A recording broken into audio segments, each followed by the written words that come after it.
Should you draft Jameson Williams in fantasy football this year? Well, let's talk about it. Jameson Williams finished last year as the wide receiver 23, and he's currently going as the wide receiver 25 and the 61st overall player. And that kind of worries me a little, because if you look at those numbers, Jameson Williams, he's going at the ceiling-ish for where he finished last year. So people are expecting about the same thing out of Jameson Williams. And I'm just a little bit worried about that.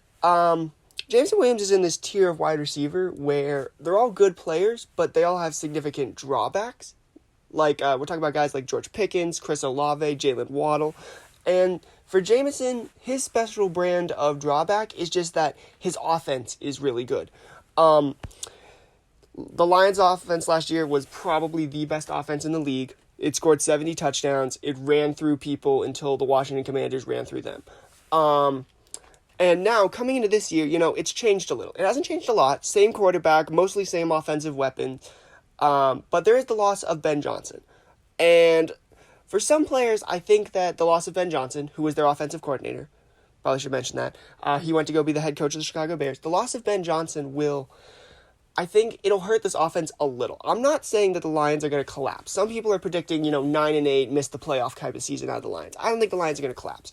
But I do think that the departure of Ben Johnson could hurt this offense, and I don't think this offense is going to score 70 touchdowns again and be as explosive, just because that's hard to replicate even for the best teams in the league.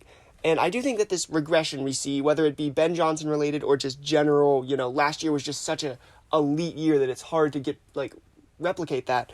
I do think Jameson Williams will be the one who's hurt a lot from this regression in the offense, where he's never been a volume guy. Jameson Williams, he averaged just 6 targets a game last year, which sounds like a lot, but you got to remember that if you miss, 2 targets, all of a sudden you only got 4 receptions, and that's not good.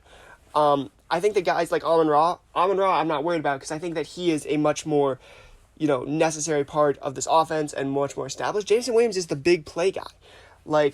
I'm worried that we're going to see less targets for Jameson Williams just because the offense starts to regress a little.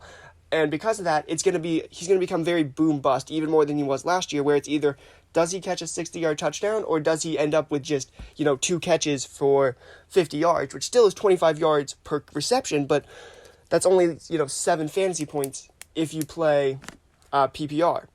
So Jameson Williams is in a good offense, and that makes him good. He's got a good quarterback. He's got a stable offensive situation. But I'm worried that very same stable offensive situation is too good that if it isn't just firing on all cylinders all the time, that Jameson Williams might not be the most productive part of that offense. So I'm going to give him a C- just because I'm a little worried that he's going to be very boom bust.